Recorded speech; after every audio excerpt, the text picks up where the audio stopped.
May 1 Cortez മാതാവ്. 1222 സ്പെയിനിലെ അൽബസീറ്റ് എന്ന സ്ഥലത്തെ ഫ്രാൻസിസ്കോ അൽവാരസ് എന്ന ബാലൻ കോർട്ടസ് മലനിരകളിൽ ആടുകളെ മേയിച്ചു കൊണ്ടിരുന്നപ്പോൾ ഓക്കുമരത്തിനടുത്തൊരു പ്രകാശം കണ്ടു. അവിടമാകെ സ്വർഗീയ സംഗീതം അലയടിക്കുകയും സുഗന്ധം പരക്കുകയും ചെയ്തു. തൽക്ഷണം മാതാവിൻ്റെ ഒരു രൂപം അവിടെ പ്രത്യക്ഷമായി. ഫ്രാൻസിസ്കോ ഈ രൂപം സാൻ ഇഗ്നേഷ്യസിലേക്ക് കൊണ്ടുപോയെങ്കിലും പിറ്റേന്ന് രാവിലെ രൂപം അപ്രത്യക്ഷമായി.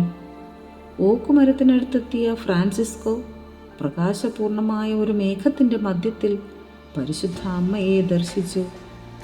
ദൈവകാരുണ്യം അനുഭവവേദ്യമാകുവാൻ അവിടെ ഒരു ദൈവാലയം നിർമ്മിക്കണമെന്ന് മാതാവ് ആവശ്യപ്പെടുകയും സാക്ഷ്യത്തിനായി ഫ്രാൻസിസ്കോയുടെ ജന്മനാ വൈകല്യമുള്ള കൈ മാതാവ് സുഖപ്പെടുത്തുകയും ചെയ്തു.